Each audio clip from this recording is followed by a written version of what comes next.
the minute I read the words, the song started to roll through my head. It's an old one, from the earliest days of what would become Christian rock. The singer was known for his loud, driving melodies, but this one is soft, almost gentle. It's sung in a wistful, regretful tone, with sadness at its core. The musician has heard Jesus' vision this morning, and he's put it to music. Life was filled with guns and war, and everyone got trampled on the floor. I wish we'd all been ready. Children died, the day grew cold. A piece of bread could buy a bag of gold. I wish we'd all been ready. The songwriter has also listened to Jesus' examples, the ones Matthew tells us this morning. A man and wife asleep in bed. She hears a noise and turns her head. He's gone. I wish we'd all been ready.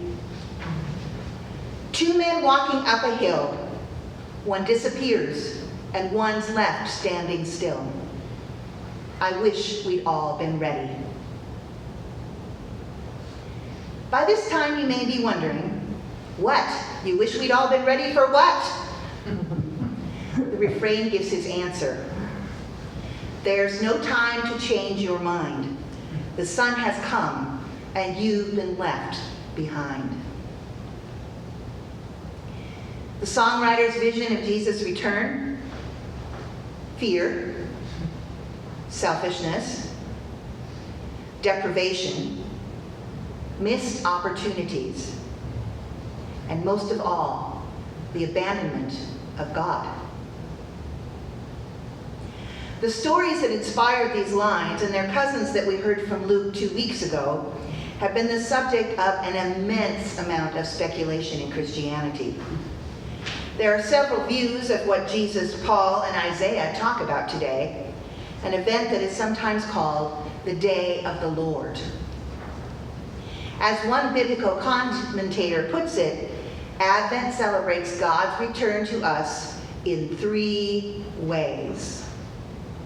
God comes in history, in first century Palestine, in Jesus. God comes in mystery now, in our present day, when 2 or more of us are gathered together. God comes in majesty in the future, at the end of time. History, mystery, majesty. Today we hear about the last one. There are several perspectives on it, our songwriter showing us one of them. He assumes that the disappearing people Jesus describes are the lucky ones, the faithful Christians, people who on some particular day will be called away to God in an instant. That those who are not ready have in some way been found lacking and therefore left behind. He's referring to one set of beliefs about something called the rapture, a view of the end of the world which is not actually mentioned anywhere in Scripture. You may have seen the bumper sticker, warning, when the rapture comes, this car will be driverless. I've certainly seen it. When I looked that up for this sermon, because I wanted to get the phrasing just right, I discovered that there is now a bumper sticker response. When the rapture comes, can I have your stuff?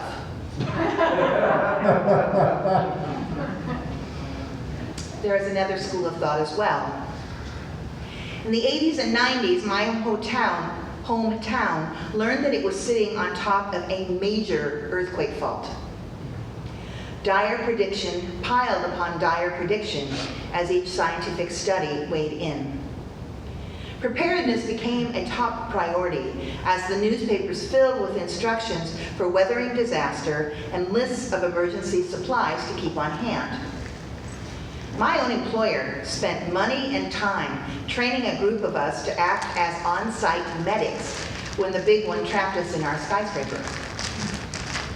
In the midst of this, 10 years after the song, "I Wish We'd All Been Ready," filled the airwaves, local Christian radio turned to a new subject.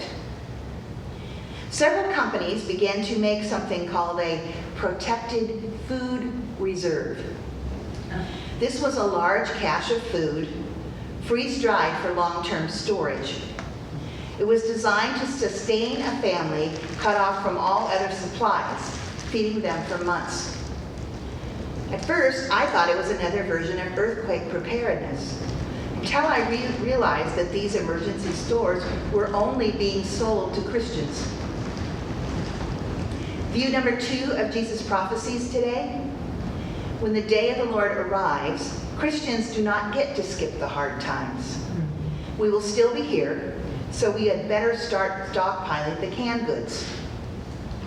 Your neighbors will be out scavenging in the streets, but your family will be set because you knew enough to prepare. Interestingly enough, I never heard anyone suggesting sharing these supplies with the neighbors. In the investment of all this time and energy and worry, something seems to be overlooked. Both Matthew and Luke make the point. God comes as surprise. We see it repeatedly in the life of Christ. Jesus turning expectations, conventions, the way we've always done it, on their head. No matter how much we try to fit the Holy One into our lists, our schedules, our calculations, God works on God's own terms and in God's own timing. No matter how hard we might try, this is not a God who can be controlled.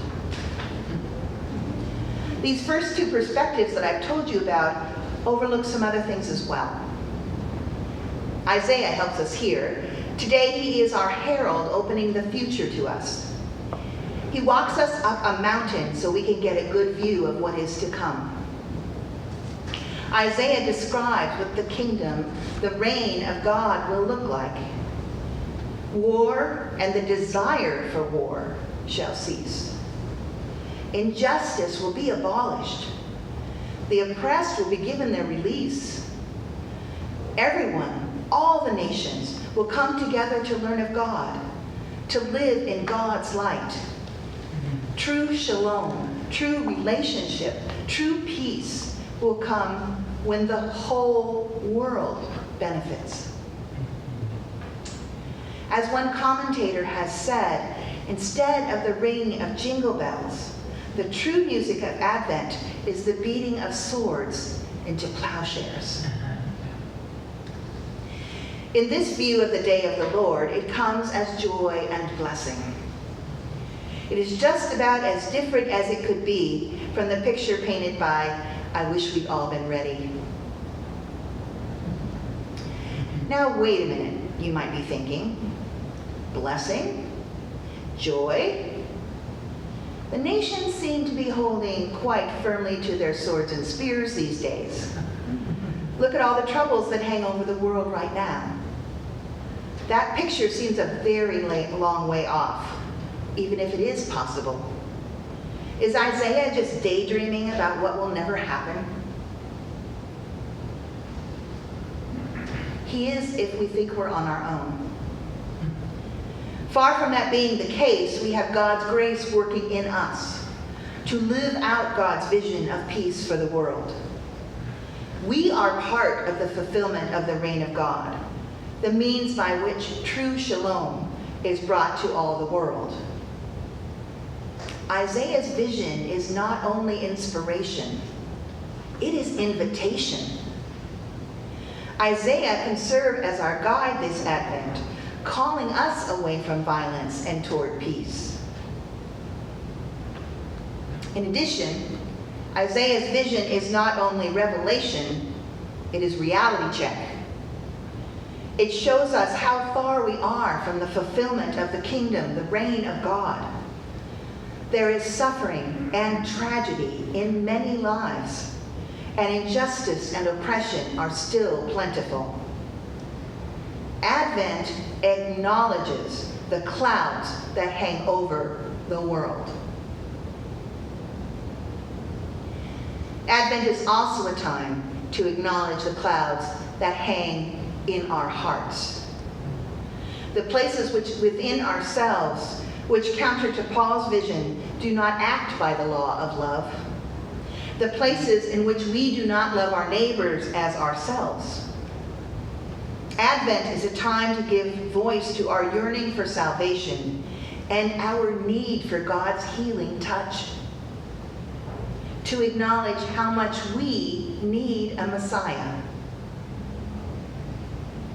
And as we do this, as we become willing again to encounter Jesus, Matthew invites us this morning to risk meeting Christ on Jesus' own terms.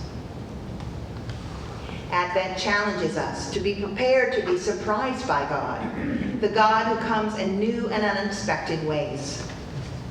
The God who will come indeed like a thief in the night, who will come when our guard is down, when the routines of our lives have numbed and sedated us. In doing this, Jesus once again turns our expectations and conventions on their heads. He is not a thief who comes to take anything away from us or to harm us. Instead, he comes to rescue us from ourselves. He steals into our troubled places and enters the hidden away spots of our lives. He walks off with the unwanted stuff that we carry around, that burden and weigh us down. Sin, regrets, grudges, envy, coldness of spirit. He breaks into our complacency to shake us awake, then stays with us to bless us and help us make the shifts that give us life. Christ the thief breaks in and everything is changed for the good. Then we continue with our daily lives, now charged with his presence and the possibility of a new reality of justice and peace. It's what God wants of the world and us, what we are called to help bring about. Finally, God does not only come as surprise in unexpected ways. God also comes all the time. This is the joy and wellspring of the life of prayer. Now, and now, and now, God comes to us. Our job is to notice, to be awake even in the midst of our eating and drinking and marrying, to note the presence of the Holy One. Therefore, Jesus said, you also must be ready, for I am coming at an hour you do not expect. How do we respond to that? Well, why not be ready all the time? Not so much for the end, but for whatever the moment brings. Every morning when you wake up, decide to live the life that God has given you to live right now. Refuse to live yesterday again. Resist the temptation to save your best for tomorrow. Do not put off living the kind of life you are meant to live. Jesus has told us there is no time for that, no matter how much time is left. Go ahead and make the decision. Place the phone call. Ask for healing. Love the people. Give away your heart.